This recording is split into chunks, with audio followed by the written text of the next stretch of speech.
જય કષ્ટભંજન દેવ મિત્રો, મારું નામ છે હાર્દિક જોશી। સ્વાગત છે તમારી પોતાની ચેનલ મારું ભાવનગર મારી વાત પર। આજે તમારો આ ભાઈ તમને લઈને આવી ગયો છે એક એવી પવિત્ર જગ્યાએ જ્યાં પગ મૂકતાની સાથે જ મનની બધી ચિંતાઓ ગાયબ થઈ જાય। હા, હું વાત કરી રહ્યો છું બોટાદ પાસે આવેલા વિશ્વ પ્રસિદ્ધ સાળંગપુર હનુમાનજી દાદાના ધામની। આજે આપણે આખો વ્લોગ ચાલતા ચાલતા જ શૂટ કરવાના છીએ, એટલે કે મારી સાથે તમે પણ સાળંગપુરની ગલીઓ અને મંદિર પરિસરમાં ફરશો। આ 8 મિનિટના વિડીયોમાં હું તમને દાદાના સુંદર દર્શન કરાવીશ, આ ધામનો અદ્ભુત ઇતિહાસ જણાવીશ અને પેલી વિશાળ 54 ફૂટની કિંગ ઓફ સાળંગપુર પ્રતિમા પણ નજીકથી બતાવીશ। તો ચાલો મારી સાથે સાથે આગળ વધો મિત્રો। જેમ જેમ આપણે મંદિરની નજીક જઈ રહ્યા છીએ તેમ તેમ આ હવામાં એક અલગ જ ઉર્જા વર્તાઈ રહી છે। ચારે તરફ જય કષ્ટભંજનનો નાદ ગુંજી રહ્યો છે। તમને ખબર છે, આ મંદિરનો ઇતિહાસ લગભગ 175 વર્ષ જૂનો છે। સ્વામિનારાયણ સંપ્રદાયના સદ્ગુરુ ગોપાળાનંદ સ્વામીએ વિક્રમ સંવત 1905માં આ મૂર્તિની સ્થાપના કરી હતી। એ જમાનામાં આ વિસ્તારમાં ભારે દુષ્કાળ હતો, લોકો પરેશાન હતા, ત્યારે એમના કષ્ટ હરવા સ્વામીજીએ આ મૂર્તિમાં પ્રાણ પૂર્યા હતા। જુઓ, મારી બરાબર પાછળ તમે જે ભીડ જોઈ રહ્યા છો એ બધા દાદાના દર્શન માટે લાઇનમાં ઊભા છે।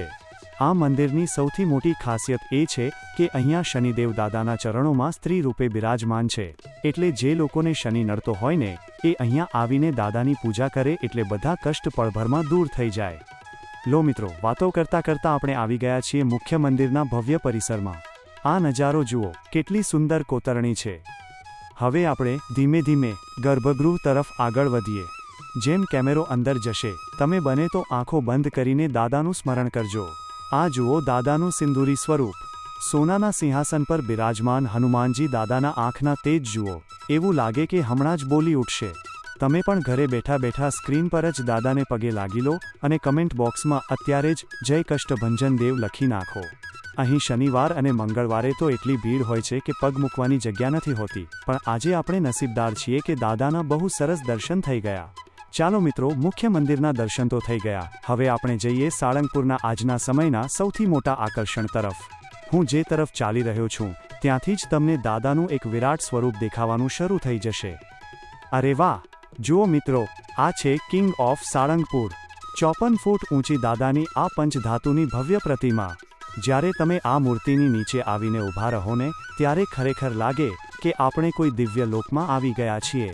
આ મૂર્તિની આસપાસ મસ્ત ગ્રીન ગાર્ડન બનાવ્યું છે અને રાત્રે તો અહીંયા અદ્ભુત લાઇટ એન્ડ સાઉન્ડ શો થાય છે।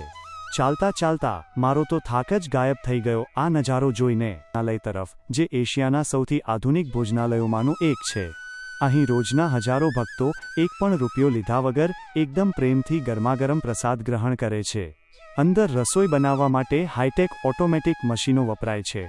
સાળંગપુર આવીને દાદાનો આ પવિત્ર પ્રસાદ ન લઈએ તો આપણી યાત્રા અધૂરી ગણાય। તો મિત્રો, ચાલતા ચાલતા જ આપણી આ 8 મિનિટની સાળંગપુરની સફર અહીંયા પૂરી થાય છે। દાદાના દર્શનથી લઈને પ્રસાદ સુધી બધું જ અદ્ભુત રહ્યું। જો તમે બોટાદ કે ભાવનગર તરફ આવો અથવા અમદાવાદ રાજકોટ હાઈવે પર હોવ તો સાળંગપુર આવવાનું ચૂકતા નહીં।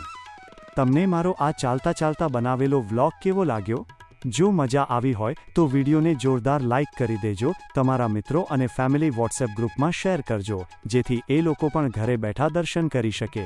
અને હા, આપણી ચેનલને સબસ્ક્રાઇબ કરવાનું ભૂલતા નહીં, જેથી આવા જ બીજા લાઈવ વ્લોગ તમને મળતા રહે। વિડીયો ગમ્યો હોય તો લાઇક કરજો, શેર કરજો, સબસ્ક્રાઇબ કરજો અને કોમેન્ટ જરૂર કરજો।